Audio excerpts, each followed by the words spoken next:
నమస్తే, నా పేరు తేజస్విని. బీసీఎన్ న్యూస్ కి స్వాగతం. ముందుగా ముఖ్యాంశాలు. పరిశ్రమలు తేవడం మా బాధ్యత, కష్టపడడం యువత బాధ్యత. టాటా రెన్యూవబుల్ ఎనర్జీ శంకుస్థాపన సభలో మంత్రి నారా లోకేష్ కీలక వ్యాఖ్యలు.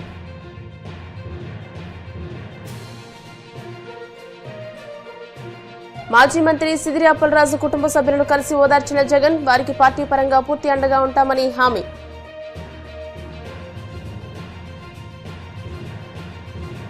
భోగాపురం అంతర్జాతీయ విమానాశ్రయ ప్రారంభోత్సవ కార్యక్రమానికి 7,000 మంది పోలీసు సిబ్బందితో భారీ బందోబస్తు. విజయనగరం జిల్లా ఎస్పీ దామోదర్ వెల్లడి.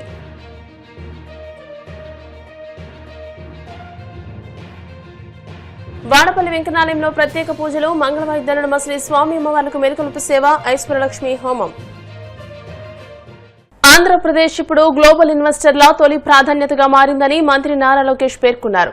Brooke field, Blackstone, BlackRock, EQT, TPG వంటి ప్రతిష్టాత్మక గ్లోబల్ ప్రైవేట్ ఈక్విటీ ఫండ్లు ఏపీలో పెట్టుబడులు పెడుతున్నాయని, Tata Power, Suzlon, ReNew, Premier Energies, ACME వంటి ప్రముఖ భారతీయ దిగ్గజ సంస్థల తమ కార్యకలాపాలను ఇక్కడ విస్తరిస్తున్నాయని ఆయన వెల్లడించారు. పత్తికొండ సమీపంలోని హోసూరు వద్ద Tata power renewable energy limited ఆధ్వర్యంలో 5,350 కోట్లతో అనంతపురం, కర్నూలు జిల్లాలో ఏర్పాటు చేయనున్న 800 మెగావాట్ల క్లీన్ ఎనర్జీ ప్రాజెక్టులకు మంత్రి లోకేష్ శంకుస్థాపన చేశారు. ఈ సందర్భంగా జరిగిన సభలో ఆయన మాట్లాడుతూ, గత ఏడాదితో పోలిస్తే ఈ ఒక్క ఏడాదిలోనే ఆంధ్రప్రదేశ్లో పునరుత్పాదక ఇంధన సామర్థ్యం 400% పెరిగిందని, రాష్ట్ర ప్రభుత్వంపై ఉన్న విశ్వసనీయత వల్లే ఇది సాధ్యమైందని తెలిపారు.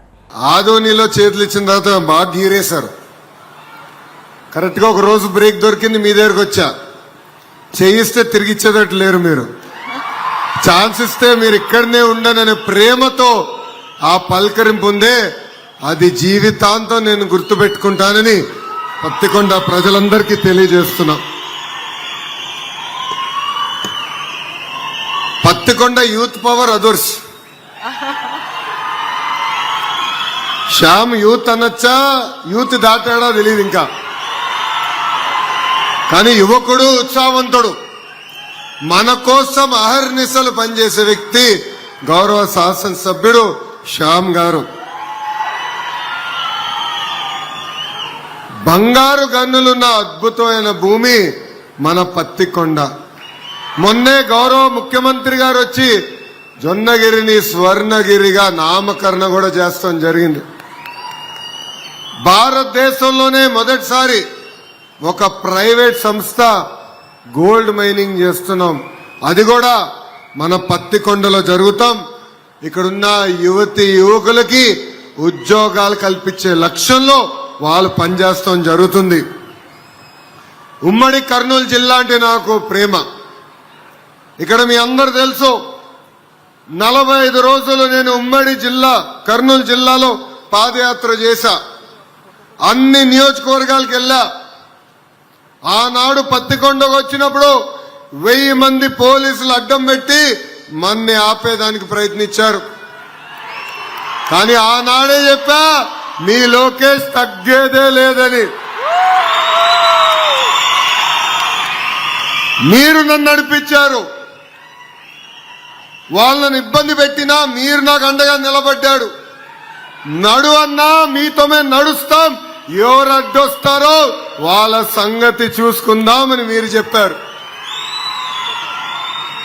అందుకే కర్నూలు జిల్లాకి ఒక కమిట్మెంట్ ఈ ప్రభుత్వానికి ఉంది. వేదికమైన గౌరవ ఇండస్ట్రీ శాఖ మార్చులు టీజీ భరత్ గారు ఉన్నారు. ఈరోజు ఆంధ్ర రాష్ట్రానికి పెద్ద ఎత్తున పరిశ్రమలు వస్తున్నాయంటే దాంట్లో కీలక పాత్ర గౌరవ మంత్రి టీజీ భరత్ గారిది. కేబినెట్ మీటింగ్లో ఎప్పుడు మేము కొట్టుకుంటాం. పెట్టుబడులు వచ్చినప్పుడు ఏ ప్రాంతానికి ఏ పరిశ్రమ పంపించాలని. అప్పుడు భరత్ గారు ఒక్కటే అంటారు, వెనుకబడిన జిల్లా, మీరు నడిచిన జిల్లా కర్నూలుకి ఇచ్చిన తర్వాతనే వేరే జిల్లాకి ఇవ్వండి అని కోరే వ్యక్తి భరత్ గారు. అంటే ఒక కమిట్మెంట్తో, ఒక పట్టుదలతో మేము పనిచేస్తున్నాం. ఈరోజు రిలయన్స్ ఇండస్ట్రీస్ కానివ్వండి, ఒక డ్రోన్ సిటీ కానివ్వండి, ఫార్మాకు సంబంధించిన అనేక పరిశ్రమలు కర్నూలు జిల్లాకి తీసుకొచ్చిన ఘనత కూటమి ప్రభుత్వాన్ని. ఈరోజు ప్రత్యేకంగా రెన్యూబుల్ ఎనర్జీ పరిశ్రమలు కూడా తీసుకొస్తున్నాం. ఈ పరిశ్రమ వల్ల ఈరోజు ఇన్స్టలేషన్ వల్ల కన్స్ట్రక్షన్ అప్పుడు 4,000 మంది యువకులకి ఉద్యోగాలు వస్తాయి. ఈ 800 మెగావాట్ల ద్వారా 1,100 మంది రైతులకి 30 సంవత్సరాలు లీజ్ వాళ్ళే డైరెక్ట్ గా మీ అకౌంట్ లో వేయబోతున్నారు. ప్రభుత్వం లక్ష్యం ఒకటే, పెద్ద ఎత్తున ఉద్యోగాలు ఉపాధి కల్పిస్తాం. అందుకే మన ఐటీఐని బలోపేతం చేస్తున్నాం. అనుకోని పరిస్థితుల్లో దురదృష్టవశాత్తు మాజీ మంత్రి సిదిరి అప్పలరాజు కొడుకు యాక్సిడెంట్ చేస్తే దాన్ని హత్య కేసుగా మార్చడం అత్యంత హేయమని, చంద్రబాబు దిగజారిన దారుణ రాజకీయాలకు అది నిదర్శనమని మాజీ ముఖ్యమంత్రి వైసీపీ అధ్యక్షుడు జగన్మోహన్ రెడ్డి తేల్చి చెప్పారు. అంతేకాకుండా ఆ కేసులో మాజీ మంత్రి అప్పలరాజును ఇరికించి జైలుకు పంపడం ఆ కుటుంబంపై చంద్రబాబు కూటమి ప్రభుత్వ కుట్రను తేటతల్లం చేస్తుందని వెల్లడించారు. మాజీ మంత్రిపై అన్యాయంగా కేసు నమోదు చేయడమే కాకుండా అక్రమంగా అరెస్ట్ చేశారన్న ఆయన మరి టీడీపీ నాయకులు చేసిన రోడ్డు ప్రమాదాల్లో కూడా ఇలాగే వ్యవహరించారా అని నిలదీశారు. అంపోలు వద్ద శ్రీకాకుళం జిల్లా జైల్లో ఉన్న మాజీ మంత్రి సిదిరి అప్పలరాజును పరామర్శించేందుకు వచ్చిన జగన్ అక్కడ ఆయన కుటుంబ సభ్యులు కలిసి ఓదార్చారు.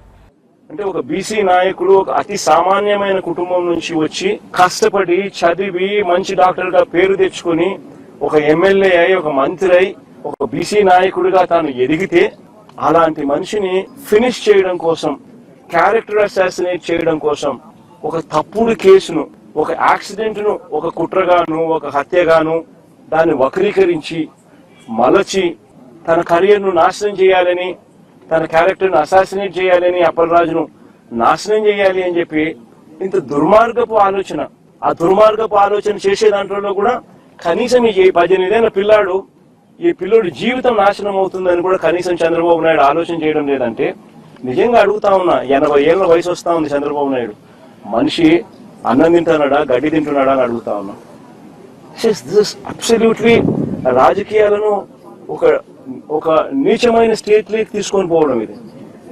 నేను అడుగుతా ఉన్నా, ఒక్కొక్కరికి ఒక్కొక్క న్యాయం ఉంటుందా అని చెప్పి. కొన్ని తెలుగుదేశం పార్టీకి సంబంధించిన వాళ్ళకి ఎక్కడికైనా వాళ్ళు ఎవరైనా యాక్సిడెంట్ చేసినా, వాళ్ళ పిల్లలు కానీ వాళ్ళ బంధువులు కానీ ఎవరైనా యాక్సిడెంట్ చేస్తే, లేదా వాళ్ళే యాక్సిడెంట్ చేస్తే, వాళ్ళ కారులో ఉండగానే యాక్సిడెంట్ జరిగితే మొత్తం కుటుంబాన్ని కూడా ఇదే మాదిరిగానే కేసులు కట్టి అరెస్టులు చేసి కుట్ర కోణము హత్య కోణం అని చెప్పి పెట్టే కార్యక్రమం జరుగుతుందా? చేస్తారా అని అడుగుతాను చంద్రబాబు నాయుడు గారిని. ఒక నిజంగా చేసేట్టుగా అయితే ఇచ్చాపురం టీడీపీ ఎమ్మెల్యే కారు ఢీకొని వృద్ధుడు మృతి. ఇచ్చాపురం ఎమ్మెల్యే స్వయంగా కారులో ఉండగానే కారు ఢీకొని వృద్ధుడు మృతి. ఇదే శ్రీకాకుళం జిల్లాలోనే నేను చెప్తా ఉన్నా, ఎక్కడికో బయటకు కూడా పోవడంలా. 31/12/2024. ఇంకో కేసు కూడా ఏదో ఉంది కదా, పాతపట్నం ఎమ్మెల్యే ఇదే జిల్లాలోనే, ఇదే తెలుగుదేశం పార్టీకి సంబంధించిన పాతపట్నం ఎమ్మెల్యేకి సంబంధించిన మరో కార్ యాక్సిడెంట్. మళ్ళా వాళ్ళ అక్కడ ఎవరిని అరెస్ట్ చేసినారు? ఒక్కొక్కరికి ఒక్కొక్క న్యాయం వర్తింపజేస్తే నిజంగా బతకదు, వ్యవస్థ అనేది బతకదు. ఒక చెడు విత్తనాలు నాటుతా ఉన్నారు. ఈ చెడు విత్తనాలు రేపొద్దున వృక్షాలు అవుతాయి. మీరు ఏదైతే నాటుతా ఉన్నారో రేపొద్దున అది ఒక వృక్షమై మొత్తం సిస్టమ్ ని నాశనం చేస్తుంది. అబ్సల్యూట్ గా అన్పార్డనబుల్, క్షమించరాని తప్పు ఇది. నిజంగా యాక్సిడెంట్ జరిగితే అసలు యాక్సిడెంట్ జరిగినప్పుడు 108 ఫోన్ చేసింది కూడా ఈ పిల్లోడే. 108 ఫోన్ చేసింది ఈ పిల్లోడే. మరి నిజంగా చెడు ఉద్దేశం ఉంటే ఈ పిల్లోడు ఎందుకు 108 ఫోన్ చేస్తాడు? 108కు ఈ పిల్లోడు ఫోన్ చేయడమే కాదు, సిపిఆర్ కూడా, అంటే వాళ్ళ నాన్న డాక్టర్ కాబట్టి ఈ పిల్లోడు కూడా చూసి సిపిఆర్ చేస్తే, అంటే చెస్ట్ హార్ట్ పంప్ చేసే సిపిఆర్ది వాళ్ళ ఆయన చేయడం చూసి ఆరాటపడి ఆ మనిషిని బతికించారని చెప్పి సిపిఆర్ కూడా చేసినాడు అందరి ముందర. జరిగేదంటే అందరి ముందర జరుగుతున్న విషయాలే. అంటే ఆ మనిషిని కాపాడడం కోసం తాపత్రయపడ్డాడు. 108 ఫోన్ చేసినాడు. మన పోలీసులకు ఆ తర్వాత ఇన్ఫార్మ్ చేసింది కూడా ఈయన ఆయనే. మరి ఎవరైనా కూడా దాన్ని కప్పాలనో ఇంకొకటి చేయాలని ఎవరు తాపత్రయపడాల. ఒక అన్ఫార్చునేట్ ఇన్సిడెంట్ జరిగింది. ఒక అన్ఫార్చునేట్ ఇన్సిడెంట్ లో అందరూ కూడా కాపాడే ప్రయత్నమే చేస్తున్నారు తప్పనిచ్చి, దానికి బాధపడుతున్నారు తప్పనిచ్చి అయితే ఎవరు కూడా వాళ్ళ తప్పు లేదు. పాపం చేయగలిగింది ఏముంది? దాన్ని రాజకీయం చేయడం కోసం అని చెప్పి ఎంత దారుణంగా వీళ్ళు బిహేవ్ చేస్తా ఉన్నారు అని అంటే నిజంగా ఆశ్చర్యంగా అనిపిస్తుంది నాకైతే. ఇదే చంద్రబాబు నాయుడు గారు, నేను అడుగుతా ఉన్నా, ఈయన చేసింది ఏంది? యాక్సిడెంట్ లో మరణించిన ఆ వ్యక్తి, యాక్సిడెంట్ లో గొర్రెలు కాపరి మరణిస్తే దాన్ని రాజకీయం చేసేందుకు చంద్రబాబు నాయుడు ఏం చేసినాడు? పాఠశారదని యాదవ్ మంత్రిని పంపిస్తాడు ఇక్కడ. పాఠశారదని ఒక యాదవ్ మంత్రి ఇక్కడికి వచ్చి ఈడ ర్యాలీలు చేయిస్తాడు, కులాల మధ్య చిచ్చు పెట్టేదానికి. ధర్మమేనా ఇది? అంటే ఏ పక్కైనా మత్స్యకారుడే కదా, అంటే ఇల్లు కొట్టుకొని రావని ఆయన. అంటే ఏం తప్పు చేసినాడు ఈ పిల్లోడు? ఒక యాక్సిడెంట్ జరిగింది, పొరపాటున జరిగింది. ఇప్పుడు వీళ్ళు ఏం చేస్తా ఉన్నారు? దీన్ని రాజకీయం చేసి చెడగొట్టి వాళ్ళకి జరిగే మంచి కూడా జరగకోకుండా రాజకీయంగా ఒక యాదవ్ మంత్రిని ఇంటికి పంపించి ఒక యాదవ్ను అప్పలరాజు అంటే ఓ మత్స్యకారుడు ఈ పిల్లోడు 18 ఏళ్ళ పిల్లోడు కుట్ర చేసినాడంట, హత్య చేసినాడంట. భోగాపురం అంతర్జాతీయ విమానాశ్రయ ప్రారంభోత్సవ కార్యక్రమం పండుగ వాతావరణంలో అత్యంత ప్రశాంతంగా జరిగేలా దాదాపు 7,000 మంది పోలీస్ సిబ్బందితో భారీ బందోబస్తు ఏర్పాటు చేసినట్టు విజయనగరం జిల్లా ఎస్పీ ఏఆర్ దామోదర్ తెలియజేశారు. విమానాశ్రయ ప్రాంతాన్ని ప్రధానంగా 13 విభాగాలుగా విభజించామని, వాటిని 89 సెక్టార్లుగా చేసి ప్రతి సెక్టార్కు 80 నుండి 100 మంది సిబ్బందిని కేటాయించామని అన్నారు. ఈ బందోబస్తు విధుల కోసం రాష్ట్రంలోని పలు జిల్లాల నుంచి బలగాలను రప్పించగా వారిలో 30 మంది ఐపీఎస్ అధికారులతో పాటు DG, ADG, IG, DIG, SP, ASP, DSP స్థాయి ఉన్నతాధికారులున్నారని అన్నారు. సభా ప్రాంగణం, ఎయిర్పోర్ట్ జోన్, రూట్ బందోబస్తు, పార్కింగ్ ప్రాంతాలను ప్రత్యేక బృందాలు పర్యవేక్షిస్తున్నాయని, ఔటర్ పెరిఫెరల్ ప్రాంతాల్లో గ్రే హౌండ్స్, ఆక్టోపస్ దళాలు, మెటల్ డిటెక్టర్లతో కూడిన క్రైమ్ టీమ్స్ వారం రోజుల నుంచే తనిఖీలు చేపట్టాయని జిల్లా ఎస్పీ తెలియజేశారు. అల్లూరు సీతారామరాజు ఇంటర్నేషనల్ ఎయిర్పోర్టు భోగాపురంలో ప్రారంభం కానుంది. దీనికి గౌరవ ప్రధానమంత్రి గారు, గౌరవ ముఖ్యమంత్రి గారు, గౌరవ ఉప ముఖ్యమంత్రి గారు, అలాగే గవర్నర్ గారు, 2 రాష్ట్రాల గవర్నర్లు, అలాగే నారా లోకేష్ గారు, అలాగే డిఫరెంట్ డిగ్నిటరీస్ అందరూ కూడా అటెండ్ అవుతున్నారు. వీళ్ళతో పాటు వివిఐపీలు, విఐపీస్, అలాగే ఇతర రంగాలకు చెందినటువంటి ప్రముఖులు, ముఖ్యంగా రైతులు, ప్రజలు దాదాపు 3 లక్షల మంది ఈ మీటింగ్కి హాజరవుతున్నట్టు మనకు సమాచారం ఉంది. ఈ సమాచారం బేస్ చేసుకొని మనం దాదాపు ఈ పోలీసు బందోబస్తు అందరూ కూడా, ప్రజలందరూ కూడా ఈ యొక్క పండుగ వాతావరణాన్ని చక్కగా ఎంజాయ్ చేయాలి, ప్రారంభోత్సవాన్ని చూడాలనే ఉద్దేశంతో దాదాపు 7,000 మంది పోలీసు సిబ్బందిని ఇక్కడికి మనం ప్రతి జిల్లా నుంచి, ఆంధ్ర రాష్ట్రంలో ఉన్నటువంటి ప్రతి జిల్లా నుంచి పోలీసు ఫోర్స్ని మనం ఇక్కడ డ్రా చేయడం జరిగింది. 7,000 మంది. దీంట్లో దాదాపు 30 మంది ఐపీఎస్ ఆఫీసర్స్ వచ్చారు, అలాగే డిఫరెంట్ ర్యాంక్స్, డీజీ సారు, అలాగే ఏడీజీ సార్లు, అలాగే ఐజీస్, అలాగే డిఐజీస్, ఎస్పీస్, ఆల్ ర్యాంక్స్ ఐపీఎస్లో వచ్చారు. అలాగే అడిషనల్ ఎస్పీస్, డిఎస్పీస్, వీళ్ళు 100లో వీళ్ళని డిప్లాయ్ చేసాం. టోటల్గా 7,000 మెంబర్స్. దీన్ని సెక్టార్ వైజ్ మేము డివైడ్ చేయడం జరిగింది. మీటింగ్ పాయింట్ ఒకటి, ఎయిర్పోర్ట్ ఇనాగరేషన్ ఒకటి, రూట్ బందోబస్తులు, పార్కింగ్ ఏరియాస్, డిఫరెంట్ సెక్టార్లుగా డివైడ్ చేసి, ఫుడ్ సెక్టారు, ఇలాగా 8-9 సెక్టార్లు డివైడ్ చేసి ఒక్కొక్క సెక్టార్కి దాదాపు 800-900 మందిని ఇవ్వడం జరిగింది. సో అలాగే ఔటర్ పెరిఫెరల్ అంతా కూడా గ్రే హౌండ్స్, ఆక్టోపస్ దళాలతో కూడా దాదాపు వారం రోజుల నుంచి కూడా మనం ఈ యొక్క సెక్యూరిటీ చెక్ చేయడం జరుగుతుంది. ప్రజలందరూ కూడా ప్రశాంతంగా వచ్చిపోయే విధంగా దీనికి లోపల రెస్ట్రిక్టెడ్ ఏరియా, ఎయిర్పోర్ట్ జోన్ అంతా కూడా రెస్ట్రిక్టెడ్ ఏరియా కాబట్టి ఉన్నటువంటి రూట్ని ఉపయోగించుకొని ఈ 3 లక్షల మందిని మనం దాదాపు బస్సులు 5,000 బస్సులు వస్తున్నాయి. అలాగే ఇవి కాకుండా వివిఐపీలు, విఐపీస్, ఇతర ప్రముఖులు, పబ్లిక్, నార్మల్ పబ్లిక్ వెహికల్స్, కార్లు అన్నీ కూడా దాదాపు 2 వీలర్లు కలిపి 6,000 నుంచి 7,000 వచ్చే అవకాశం ఉంది. సో దీనికి తగ్గట్టుగా మనం బందోబస్తు ఏర్పాటు చేయడం జరిగింది. ప్రతి ఒక్కరు కూడా మేము ఇచ్చినటువంటి సూచనలు, సలహాలను పాటించి అన్ని దగ్గరలు కూడా బై హైవేలో, దీని మెయిన్ అంతా కూడా హైవే నుంచే లోపలికి రావాలి. ఇది 2 ప్లేసుల నుంచి దీనికి వస్తారు జనాలు.